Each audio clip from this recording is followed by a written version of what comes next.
Good afternoon. How are you? I'm very well, thank you, Jim. How are you today? Absolutely fantastic. Guys, welcome to the Wealth Creation Show, episode 11.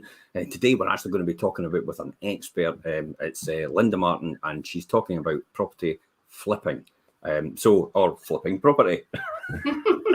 Or flipping property. I know. Sometimes it's very much the latter, Jim. I know, but you often think about that, eh? I know, I do. You have to be careful how you say it. Okay. Listen, Linda, thanks very much for coming on the show.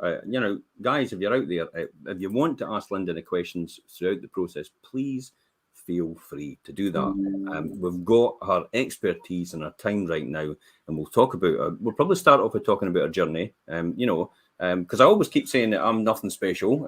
It's only 30 years, a matter of persistence and time. It's actually taken to this level in terms of property investment. So we'd be interested to hear that from you as well, Linda, to see what your journey was. And then we'll be talking about some examples, and then also as well as Linda's new course that she's actually set up and showing you how to get access to that as well. Just say a couple of hellos. Listen, if you're a Facebook user, that could be you, Heather, if I'm guessing. If you just go on the post itself, there's a link to StreamYard that actually gives permission to see your name on this feed. By all means, click on that. And good afternoon, Andrea. It is good afternoon, yeah? It is. I see. There you go. So if you click on that, it's absolutely fantastic. So, Linda, let's kick off. Where did this all start for you? I mean, what did you do before?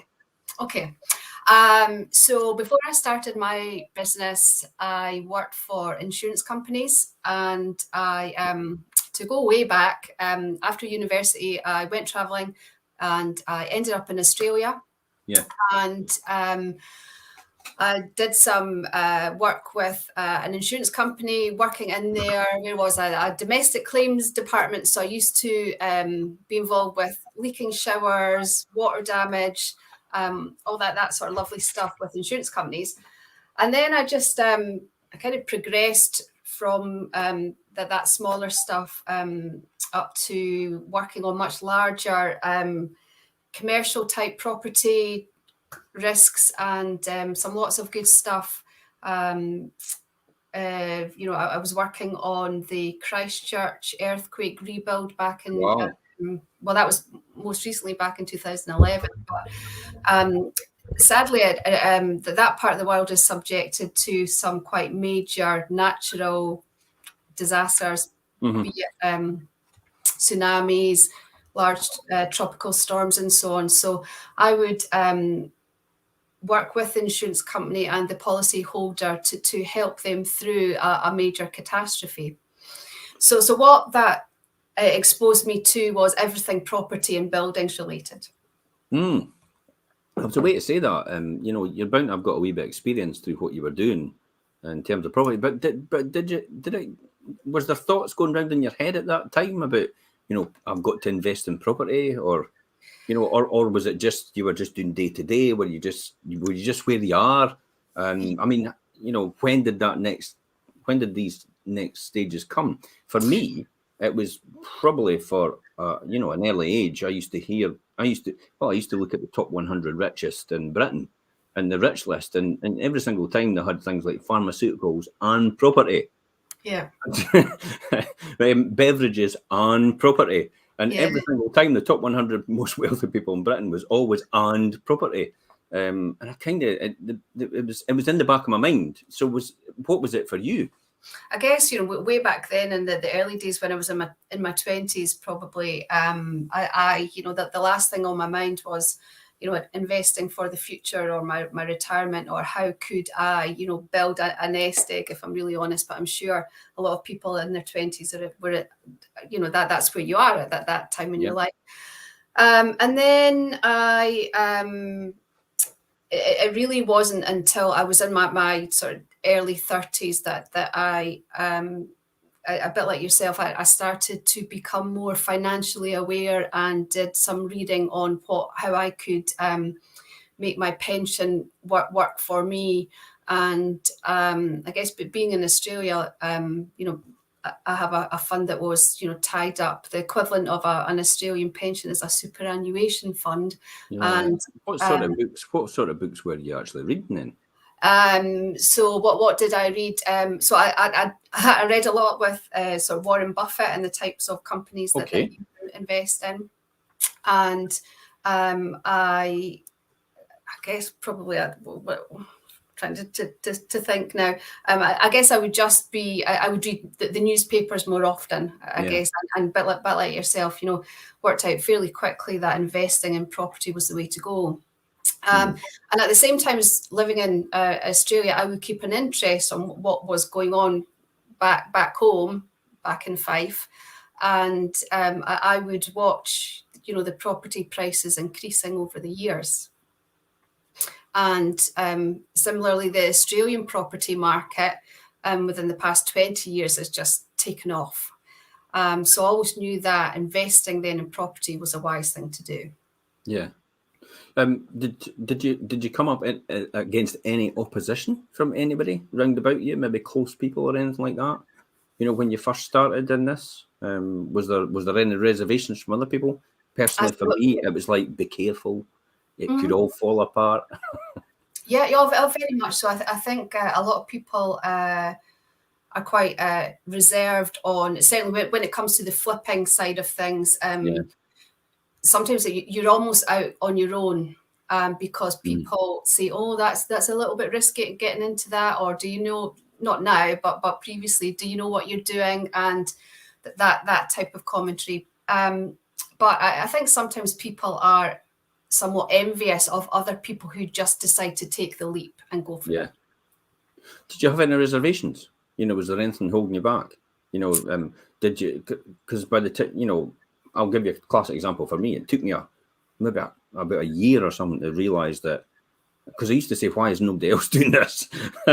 Why is nobody else doing this in the area?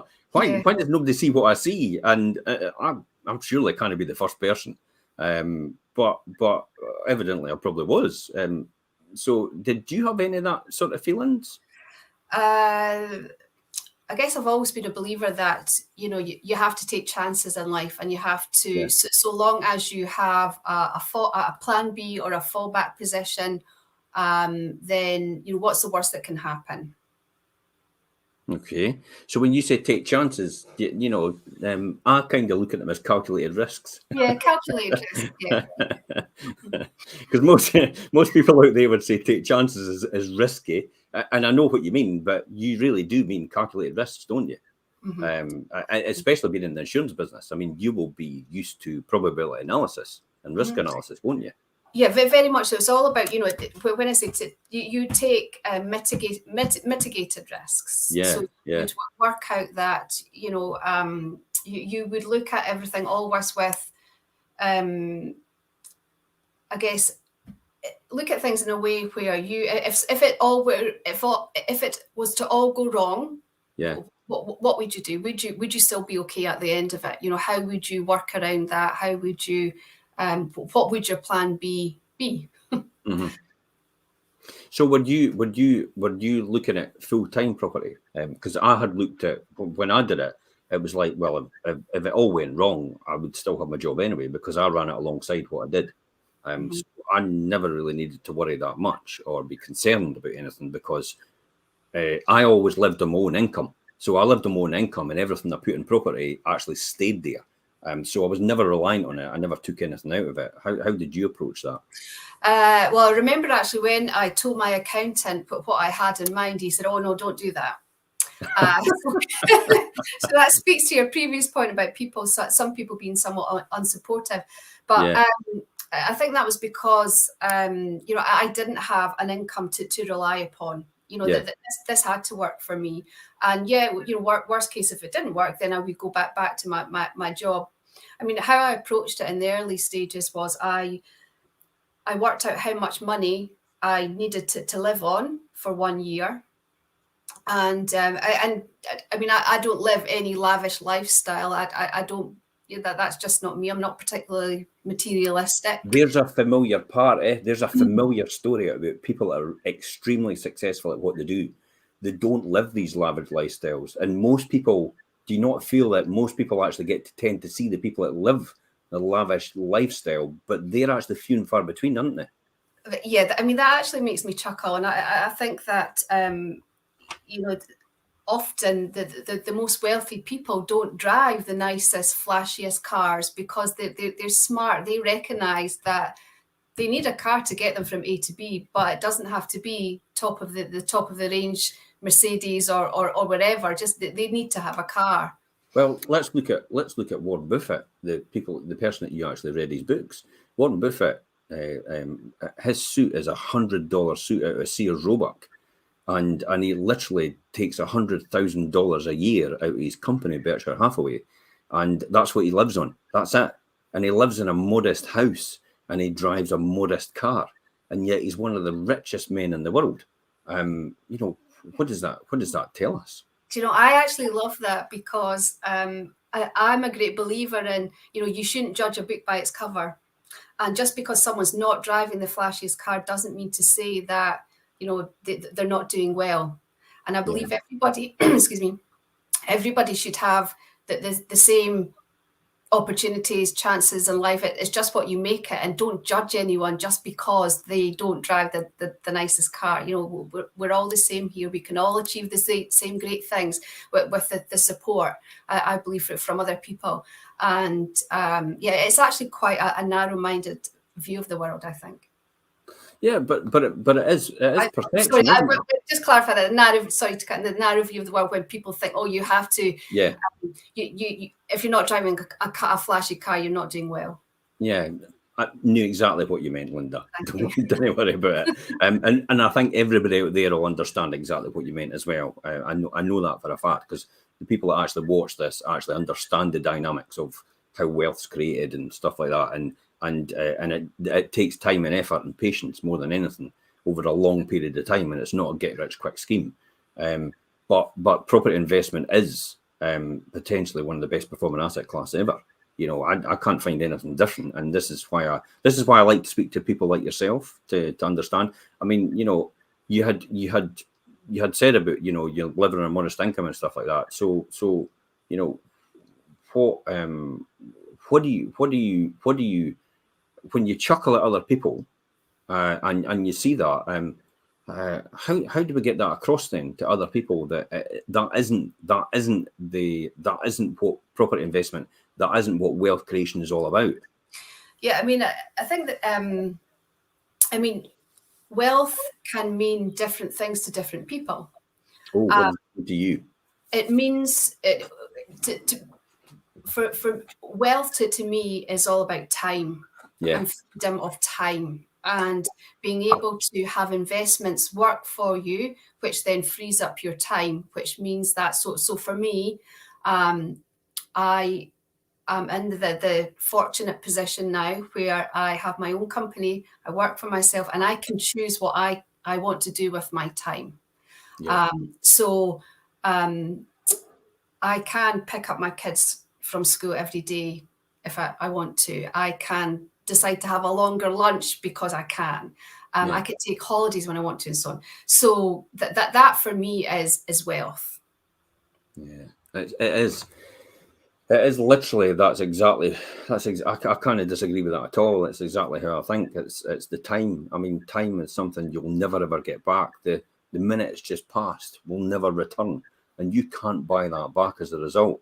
However, it's like what you say. If you have the money, and it's no longer dependent on your ability to perform, therefore you're time free. And you can instead of having 160 hours a week, you could literally have an infinite amount of hours if you want. And you can multiply and duplicate that as a result. So it's good that you can see that wealth creation and the way forward, and for you. So your next steps after you had first started and you had realized, how long did it take you then to jump in? So I guess I need to go back to 2010. So that's 12 years ago. And it's really within the past 10 years that my business has really taken off. And what happened was in 2010, I had I was just fed up working so hard for someone else. So working for the big insurance company, doing 11-hour days and so on. And I had no time. And I was 35. I was single. I knew that I wanted to have a family. I knew that something had to change in my life. So I packed up my life in Australia and then came back to Fife. And I didn't know what I was going to do. Yep. And but I knew that I had all this property experience, and I knew that I could make it work for myself. And don't get me wrong, I was petrified. I remember, crying in my parents' lounge room saying, oh my God, what am I going to do with my life? I've just thrown away everything in Australia. I came back to a country that I'd not lived in for such a long time. And I had no identity. And I had to start again. And it was scary. So I thought to myself, well, if I have been able to put property and houses back together for an insurance company, I can do it myself. Yeah. Of course, the wake-up call was the fact that I didn't have the insurance company's bank account balance, and I had to find funds to do that. Not many zeros on the bank statement, but I knew I could make it work. So when you did that, then how did you do anything creative in the beginning to because you didn't just go out and say I'm going to buy a property and money comes out of nowhere? No. How did that happen? How did that happen for you? How did it happen? So I remember I looked at my local area in Dunfermline, and not far from where I was brought up, there's a nice council or ex-council estate, and I had been watching the property prices increase over the years. Yeah. And I think, but back in the day when I started looking, your 3-bed house was about £35,000. And now that same 3-bed house, you can get over £150,000 for it. So back, 12 years ago, having watched the prices grow in this particular area, I thought there's still potential for these values to increase. And with my reading of the property cycle and where it was at, I thought there's still a few years at least of growth left to go in this in the market. So I came back. I had a little bit of money when I came back from Australia, and I bought my first project. And it was a 2-bed ex-local authority house that was absolutely filthy, and I think had been drug dealers lived in this house because there was cameras everywhere around outside the building, and it was in a bit of a sort of sorry state. And I thought, I'm just going to renovate this and see how I go. And back then it was still very much magnolia on the walls and brown carpet and so on. And what's wrong with that? Is that what we do now? Houses are worth far less, apparently, at least 10% if it's still painted magnolia. And so I renovated it and I sold it, and I made I don't know, I think it might have been £20,000, which back then was a lot of money, still a lot of money. Still is. Yes, still is a lot of money. Still a good number to make at the end of your refurbishment. But did that, and then one led to another. Yeah. Led to another, and obviously I'm more experienced now and have a far better process that I work through with my refurbishments. But so that's quite interesting that you say that. Just let me recap that. So you came back, you found a property. You were absolutely terrified in the process, but you were basically you're either. I always say you're either pulled by your dreams or pushed by your circumstances. Which one were you? Was it dreams or circumstances? Definitely dreams. I had grown up in an era where it was, about Sarah Beanie and homes under the hammer, and anything was possible with the property. Yeah, so that's fantastic. So then you did that, and then you put that in. So how long did it take you to do that first property from start to finish? Going back now, but I think probably about No more than about 6 to 8 weeks. It wasn't a full refurbishment that I would now do now. It was very much a So in 6 to 8 weeks, you made £20,000. So if you took that 10 weeks, right, and that's effectively 50 weeks in the year, and you took 20,000 10 weeks times 5, if you did that, you'd be earning 100,000 a year. Yeah. That's a no bad return. Well, that is good. Yeah, on paper that might be the case, but obviously our 6-month rule scuppers us a wee bit. Now you know it's not as easy to do quick in and out refurbishments, get your money out of the bank. Unfortunately, given the anti-money laundering regulations that the lenders work to. But yeah, essentially, if we could, that might be possible. We'll say a couple of hellos. Hello, Facebook user. So if you get a chance, just go in that post above you there in the link. Click on the StreamYard link. It gives you permission for us to see who you are. We'd love to know who you are. Just the fact that, just like Kev. Hi, Kev. How are you? Thanks for watching. Another Facebook user, James. So James Watson. Hi, James. How are you? I'm surprised that James isn't appearing because he usually appears all the time with his name. And this is quite an interesting one. Why flips rather than BRRR? Yeah. Okay, yeah, that's so BRRR meaning buy, refurbish. Oh, buy, refurbish, refinance, and rent. Buy, refurbish, refinance, rent.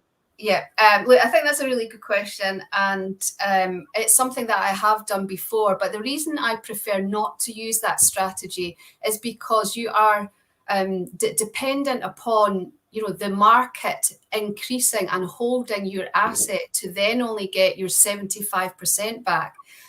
Whereas when you're flipping, you get 100% of your money back. And my preference is to crystallize the profit and then move on. That's not to say that's not a strategy that I might use in the future, but until I have built my pot to a certain level, I will continue to flip. Yeah, that's a great answer. Personally, for me, I did that in the beginning, but I did realise, in hindsight now, I wish I'd kept them. So that was a lesson I learned. I did it twice. I did it once before the credit crunch, and then I did it once just before the boom. Yeah, I totally get where you're coming from, Jim.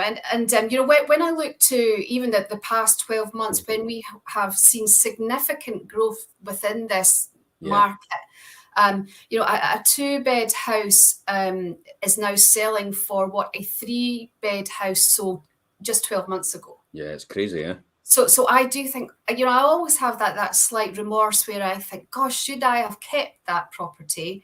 But I always know that there is another one, where I can't choose. It's the right decision at the right time, isn't it? Yeah. You can never look back because, if the market dropped, then you'd be saying to yourself, well, it's fantastic. I actually got rid of it because I got out and it's exactly what you say. It's crystallizing the profit at that point in time to reinvest that to do something else, what you really want to do in terms of generating business, or would all hold on to the property.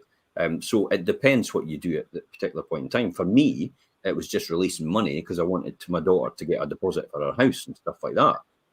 So that's why I did it. And also taking account of my capital gains allowances for husband and wife, because you get both of them on a property, and using that as well, and basically getting no capital gains tax then, because we're getting almost a £25,000 allowance in the year for a gain. Yeah. So it was tax advantage at the time, but also for personal reasons for family. So I often think, as I said, it'd be nice to have held on to it, but it's exactly what you say. You don't know what the market's going to be like. So you're better to have certainty rather than actually just, if you're leaving, you're basically gambling. If you don't know why you're doing it, you are actually gambling when it comes to it. Yeah, I think, you've hit the nail on the head there, Jim, when you talk about certainty. So whenever I need to make a decision within the business, I will always go for the decision that gives me that certainty. So I can then make a sound decision and then move on. And I think that's what is critical in business, that, you just don't take those. I mean, sometimes they're risks worth taking. Yep. But often or not, I always play by the rule that if you have a good offer on the table or you're in a strong situation, then take it, because you don't know what's around the corner. Yeah, yeah. We've got an interesting question from Andrea. Says, do you try to purchase your property below home report value? And if so, has it been difficult in the current market? That's a great question. So to answer that, of all the flips that I have done, and I think I've done now about close to 40, I have rarely bought properties well below the home report value. There might be 5,000 lower than the home report value, but no, it's not something that I do. Yeah. I think that buying below market value is great, because then I believe that you make your money when you're doing flips when you buy. So if you buy it lower than the market value, then you're setting yourself up for a bigger profit. But certainly at this stage of the market, it's near impossible to buy below market value, because why would a seller even think about selling to you that's below market value? And certainly if they have an estate agent acting for them, the estate agent's not doing a good job if they're facilitating a sale below market value. So it's just not something that I've ever done. I don't believe you need to. I think you can still make decent profit buying at market value and giving the seller what the property is worth. And that's what takes me on to a sort of really important point, because property is about people and homes and places where people have so many memories, and it's their shelter. And I believe that when you're paying someone what their home is worth, then you're being fair to them. And it's just how I like to operate my business. Pay fair value for the properties. You don't need to. I absolutely agree. But what it does give you, you have the experience, as well as you understand the numbers. That's key here, because there's a lot of people out there that will see you doing this right now and sit and saying, oh, I pay market value, or I'll pay maybe a bit above market value. But what they don't realize is you understand what the numbers are going to be, possibly at the end result. And so what it'll cost you to refurb it, that's your experience. And this is what takes us on to, later on about, your course. You'll be teaching people this, but it is actually down to the numbers. And because you've got that experience, you understand that. I mean, 40 flips, you know something that no one else knows, really, because I don't flip property. I actually just buy, refurb, hold, and refinance now and again if I want to.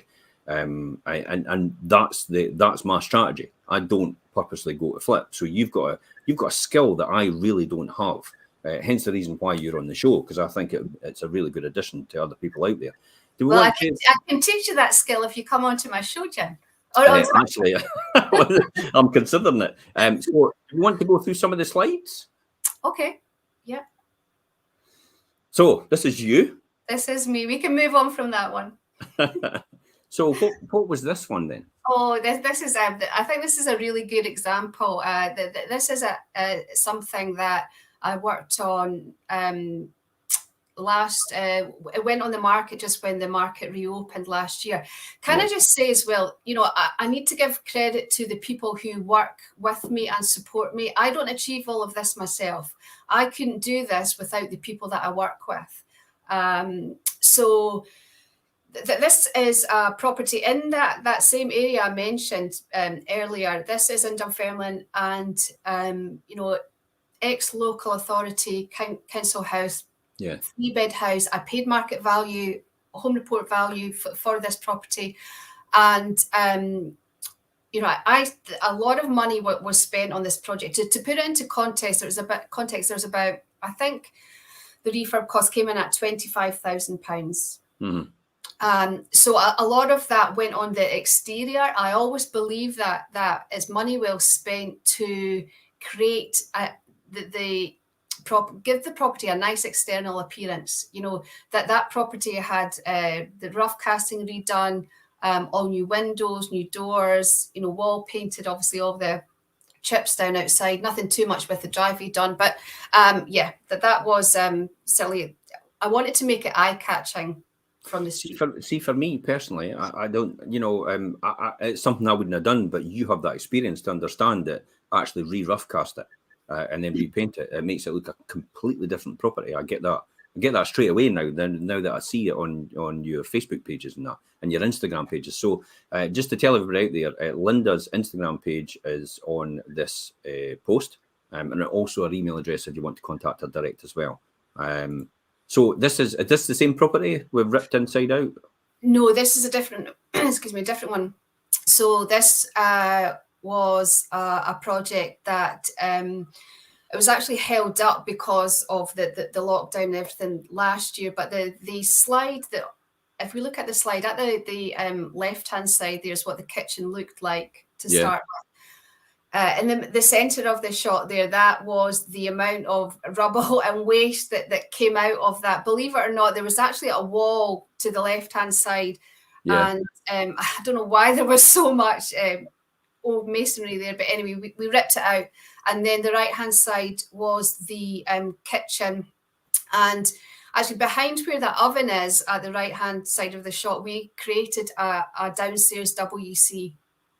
Oh, wow. Because it was a really long and wide kitchen, and by putting up a partition wall and having the toilet there, it then not only did it add value by creating a toilet, but it allowed the kitchen to be more usable space there, but not compromising on the size of the floor plan, the layout. Yeah. So curiosity then. So how much did you pay for doing all that on the refurb? Because I often look at a lot. And you know your numbers, you understand it completely. But I look online about a lot of new people coming into this market, and it's almost like they're determined to rip the house to bits from the very beginning. It's almost like, they go in and they're out with sledgehammers, they're knocking down walls, they're ripping everything off the walls. And I'm thinking, I wonder if they've actually worked out if this is the right thing to do or no. Yeah. But they look like having fun, but I'm thinking, are they just wanting to have fun and they don't realise the numbers are right, if they're right or wrong? Yeah. I mean, that's an interesting point because, I think that there's no point ripping down a wall if you're not going to get the value back and more. You have to make the return worth the effort. And I think that... I mean, it's still what I do in terms of, you spoke earlier about knowing your numbers. I will refer to the architect or refer to the estate agent or the surveyor who is responsible for doing the home report, who really determines what the house will sell for. So you've done a lot of due diligence in the beginning to make sure that's going to be the right decision for you. Yeah, absolutely. And often or not, I mean, I like to keep it simple. And I certainly don't ever add square meterage, unless I really thought there was going to be significant value add. But I keep it simple, and I might take down a wall if it's non-load bearing or put up a new partition wall. But it really all is about making sure you get that value back. Yeah, absolutely. So this one itself, I mean, what was involved in this thing? How much and how much did this cost you to do all this refurb? That one was a bit more expensive. I think that the refurbishment costs on that were £35,000. Wow. See, it is the experience that you can tell that you're confident enough to actually realise that £35,000 is the right investment. Where for me personally, I was like, I'd be boking at 20,000. It's like, really? Oh, don't worry, I do a lot of that as well. Often it feels like you hemorrhage cash until the property sells, but so long as it's worth your while, go for it. Yeah. So is this a similar property, or is this the same one? This is a different one. No, this one was in Rosyth, and that's like night and day. That's not even like the same room. I know. Chris, the joiner I work with, we both love this bathroom. Actually, the shot on the left is what it looked like before, and it's hard to believe that the one on the right is what Chris made at the end. I mean, and is that literally the same size of room? Yeah, exactly. So I mean, you can see by the window. We didn't change the window there, and it's. I mean, the shot on the left. If there's any way you can make your bathroom look smaller, I think that's what they did there. They had it on 2 levels, and I mean, there was where that shower enclosure is there on the right, there was a big cupboard. So we removed that cupboard, and then I mean, we were able to be creative with that space there and really create a 4-piece bathroom. Out of what I mean, essentially was a shower room. you've literally created a TARDIS. Because I would never have looked at. Is that first picture? Is that the estate agent's picture? Yes. Wow. It's like it could have been taken in a better dimension, possibly in a landscape rather than a portrait way.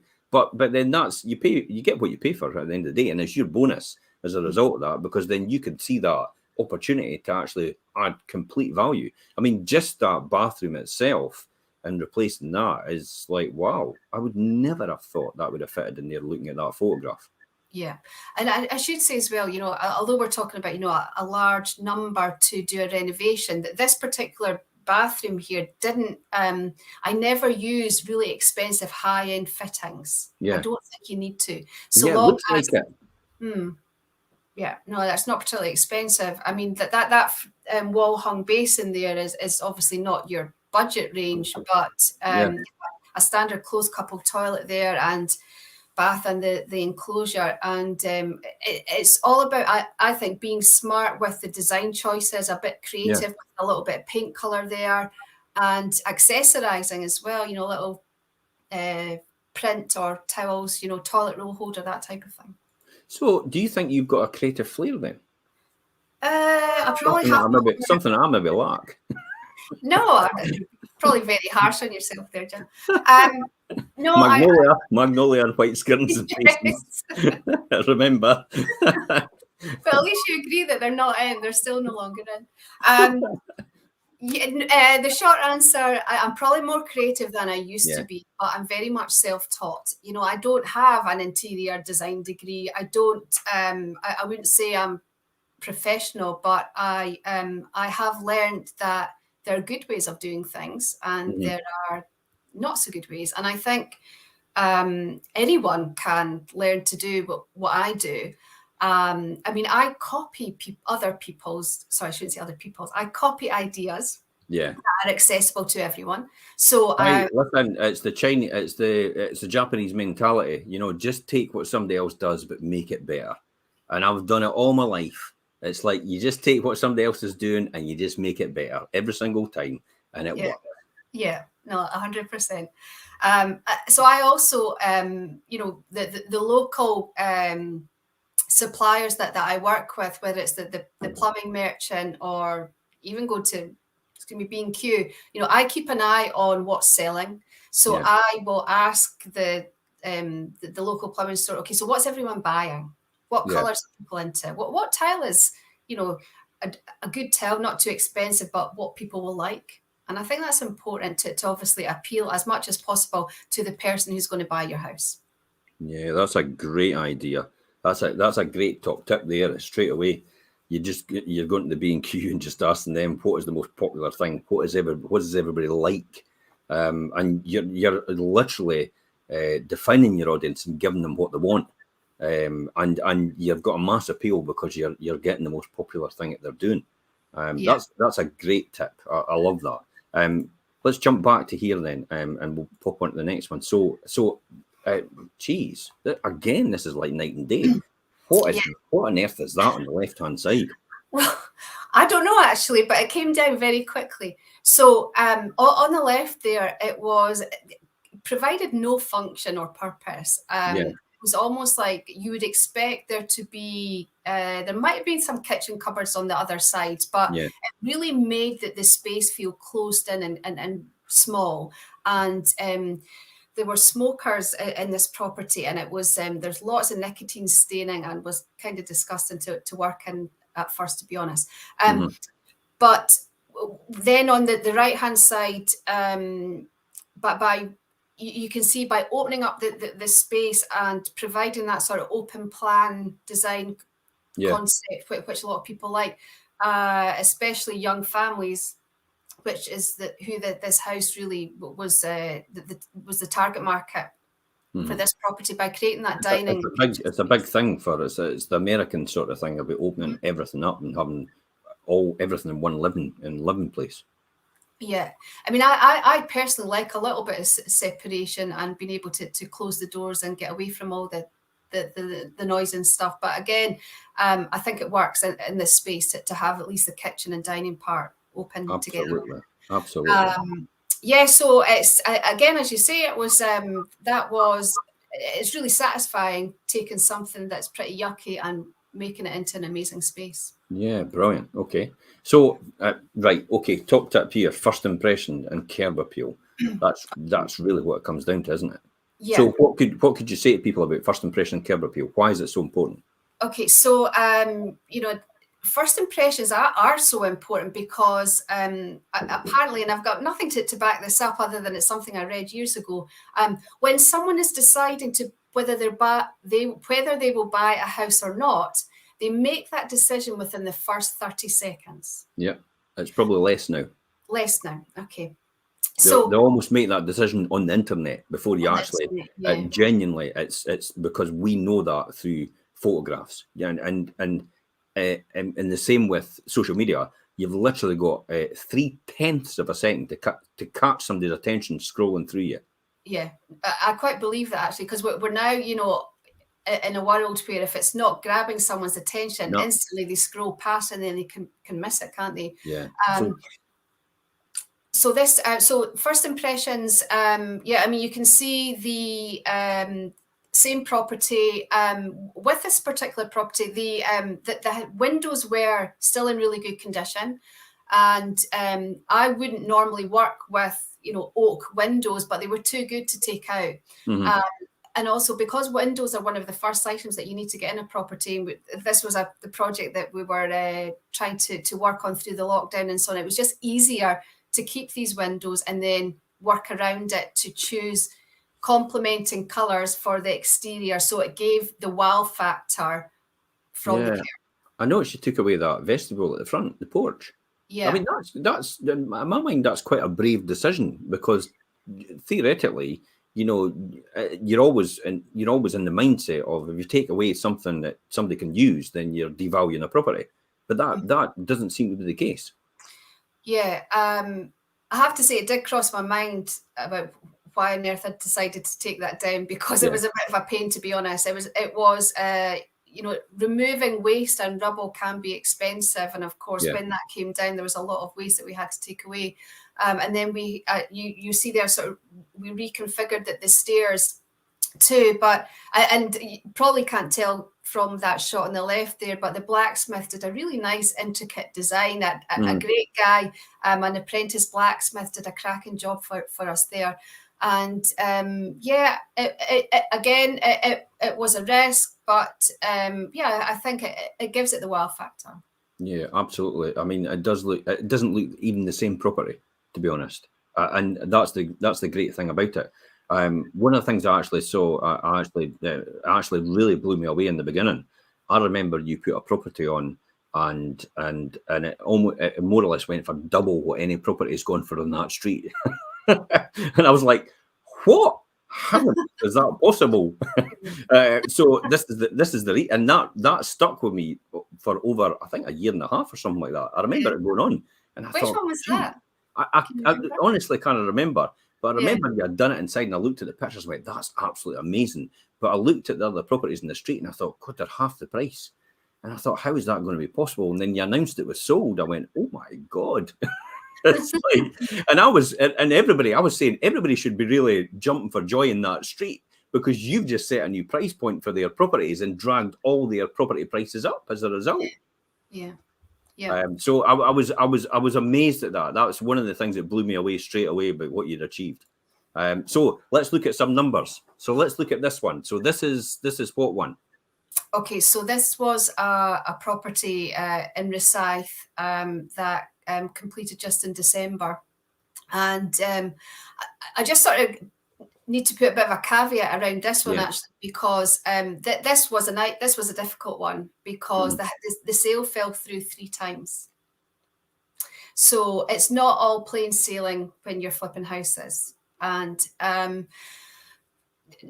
whether the sale fell through not because the actual property itself or there was anything wrong with it, because people couldn't get the finance or they couldn't sell their house in time and so on. So it was difficult. But so we paid market value for this, which was 118,000. Obviously, you have the stamp duties and the legal costs. Yep. And the bridging finance cost. So on average, it cost me about £10,000 for a bridge. Okay. Each time. And so just for anybody listening, what is a bridge? What is bridging finance? Yeah, so the bridging finance is a short-term product which allows you to purchase the property and then sell within a short period of time. Ordinarily, mortgages are underwritten for a long period of time where people will hold on to the property. So this is a specialist type of loan that certain specialist banks will lend for the purposes of flipping houses or for a period that you don't. But it is probably essential in the scope of things, and the reason for that is because by the time you work out the arrangement fees and having to get a normal mortgage, having the exit fees and back and forward, it makes it so much easier just to go in for the bridging finance, doesn't it? Yeah, yeah, definitely. Yeah, it's just like a cost like anything else. Yeah. So refurb costs, 18,000. So what did you do for that? Okay, I think if we were to move on to one of the other slides, actually, we'll be able to show you. So this was the lounge room. Yeah. So again, nicely presented there. And then the next slide after that, that was the kitchen. So we did the kitchen. Where do you get your kitchens from then? Do you choose the same supplier, or do you just do different ones? Or yeah, I mean, I've pretty much worked with all the kitchen suppliers around now, Jim. But I do like the products that Wren and Magnet offer. And I mean, for me, it's all about not just getting the products at a good price, but the service that they can deliver. Because we're now doing projects at such a scale where it's important that items are delivered on time and you get a good, customer experience from it. So that then leads me to, might be James actually asking this question. Do you ever use LNPG for materials, or do you trust your contractor to be flexible in choice? Okay, two points there. I make the choices, so I remove any option for anyone being flexible or making the decisions. I make all the design decisions because I feel like I know my target market the best. Yeah. So LNPG is a scheme which is with Magnet, which is a membership type arrangement that I think the L stands for landlords. I can't remember what the N or the P or the G means, but to be honest, from what I know, if you contact Magnet directly, you can get a similar type discount from them. I know there are other suppliers included within that program, but personally, they're not suppliers that we would want to work with. So and personally, for myself as well, I've noticed that LNPG actually charges more for their white goods than actually Magnet do themselves. Well, that's which I was really surprised about, and so it made it cost prohibitive to actually use them. I still don't understand how anybody's benefiting from using LNPG, but that's their thing. If they can tell me that, then fantastic. I'd love to know. But you're absolutely right. So again, it's you that's making these decisions, and the great thing is you can teach other people to do that, can't you? Yeah, absolutely. So quickly, is this the same property? That's the same property, yeah. That slide, and what's the next one? Yeah, again, I mean, this is a level of detail that we like to go. Was this here already, or did you decide to put that there? That was there already. I wish I included the before shot because it looked nothing like that. Yeah. So we painted that summer house and just put some nice bright furniture, accessorized with eye-catching colours, and made it a usable space. I mean, before it was used to house deck chairs, but we made it into something that was a feature. And again, it's just, the time and the cost of the paint, and I think we made it look quite nice. I mean, let's quickly look at these numbers again. So this is the property here then. So that was your refurb was 18,000. I mean, that's a cracking refurb for 18 grand. I'll need to get in touch with your contractors for that. Are you like me and you're like, I'm not really wanting to give you the name of contractors because I don't want them working for everybody else because then they'll never work for me. Yeah. Is that kind of the feeling? Pretty much. No. Yes.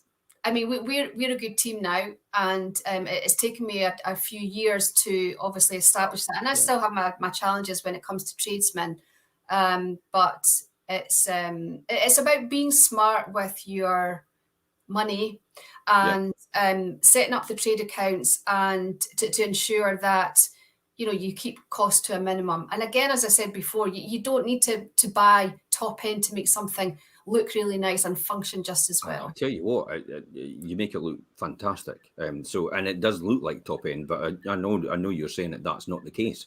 So the total cost in was 154,000 for argument's sake.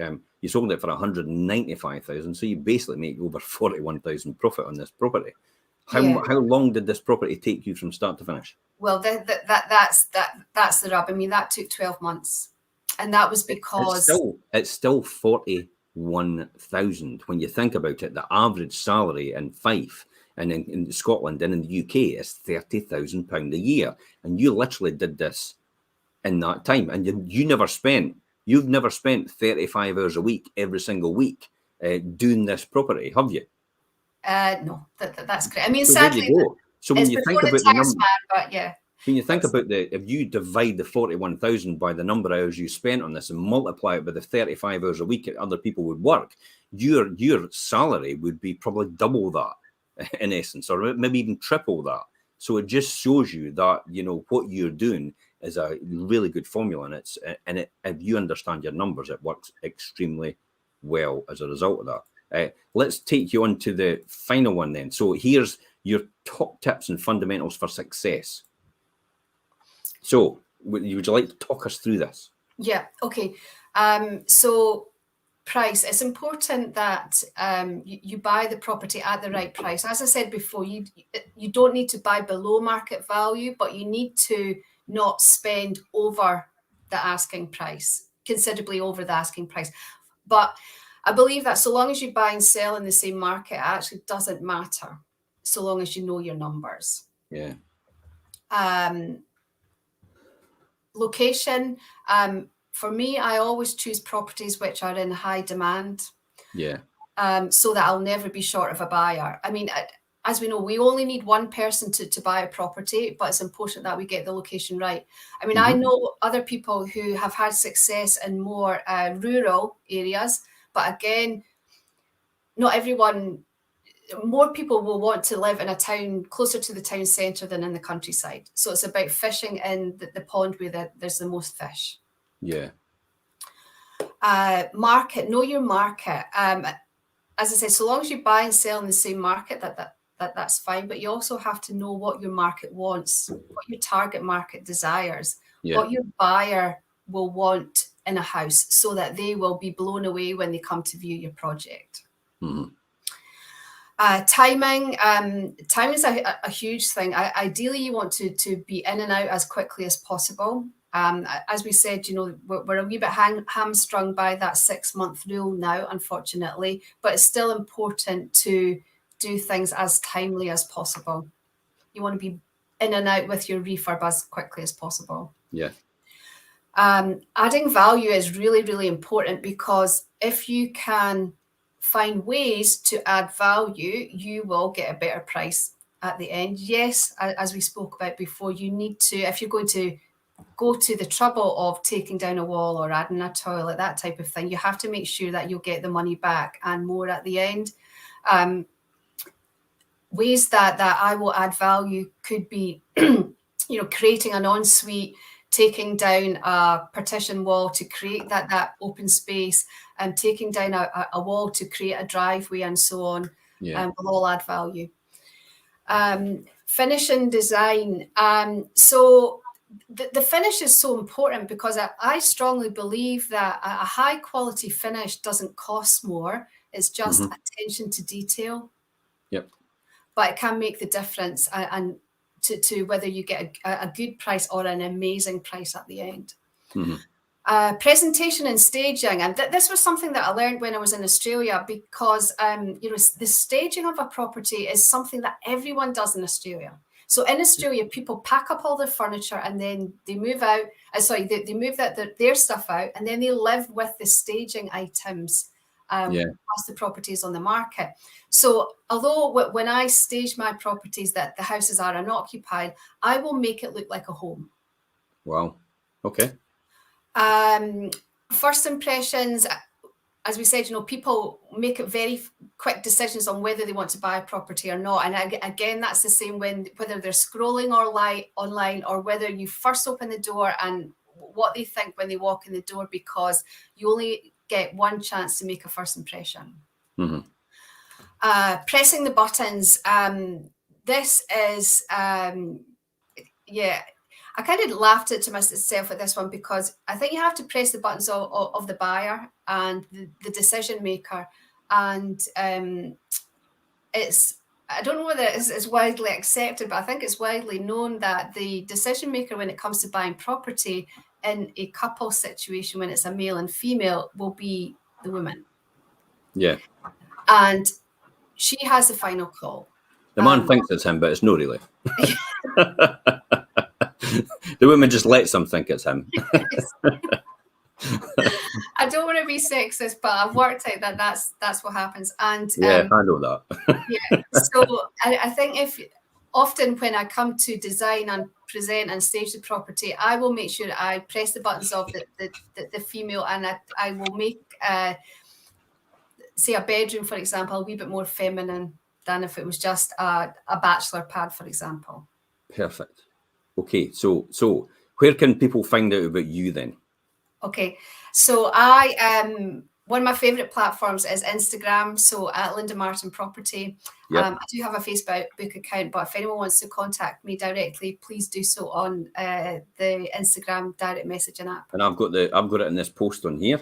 And then you've got a ultimate property flipping masterclass coming up. Yeah. So when's that going to be? That is taking place on the 15th of May, Sunday, the 15th of May at the Dakota Hotel. And yeah, I'm really excited about this. It's my first masterclass that I'm putting on, and it's for people who really want to learn what I do in more detail. Yeah. And so whether people maybe have a buy-to-let portfolio and they're looking to do a flip, but don't know where to start, don't have the confidence to go for it, and or someone who's just wants to get a better return on their investment, really, by flipping. And so we will talk through everything that I do within my business, so that the person can understand how to flip property and do it really, really well, so that they're not put off and not throwing money away, and just to help them achieve some remarkable results too. And that's the key here. It's taken you, and I always say to people, in terms of me, it's taken me 30 years, but you could do this in 30 months more than likely. And in terms of you, it's taken you over 10 years, but somebody else you can teach in 10 weeks how to do that and get something, their first property, and get it over the line. And actually, do you hold their hand in the process? And, is that sort of service you can actually provide? Yeah, I can do that as well. The masterclass is getting a understanding, how to flip for profit, and in a sort of a workshop class-based environment. But yes, I do provide mentoring and more hand-holding when people do get the keys to somewhere and want some guidance if they choose to do that. Yeah. But you're absolutely right. I mean, when I started doing this, there was no Instagram, that there was no other social media platforms with all the nice pictures to help people guide us through. I mean, as you say, it's taken me 10 years to learn how to do this really well. Yeah. And I'd like to think that I'll be able to share what I know with people so that they can learn in a far shorter time period. Mm-hmm. Mm-hmm. I've no doubt that is the case, because, if you've trodden the path already, you've provided the road for somebody else to follow on. That's really what it comes down to. So, that's why you're here on this show, for that very reason. So for you guys out there, Linda's link to her ultimate property flipping masterclass is in the post in here, so you can just click on that and you subscribe to that. Get more information from yourself, Linda, as well, if they want to, so that your email address is on this post as well, and you can hook up with Linda, Instagram page, and potentially Facebook, but Instagram's where it's all about with you, because you're more visual. Because that's the appeal of flipping properties, whereas mainstream buy-to-let is like, it's just a numbers game and you just keep churning them through. It doesn't matter as long as it's good for somebody to move into, a job done. Thanks for coming on the show, Linda. Really appreciate your advice and your information. It really has been quite knowledgeable. I have actually, and I tell everybody, you better have taken notes, because I have. I'm not a dafty here. Even 30 years, I know fine when people know what they're doing and they're really skillful at what they're doing. Just go and learn from them. That's the key here. So thanks very much for coming on the show, Linda. Really appreciate that. And thanks everybody else for taking part and asking questions. And if everybody's on the rerun as well, please feel free to comment as well. We'll still pick up your comments. We'll still pick up your questions. And until next week for the Wealth Creation Show at 12:30 on Monday, it's bye-bye from us. Bye-bye for now. Bye. Thanks, Jim.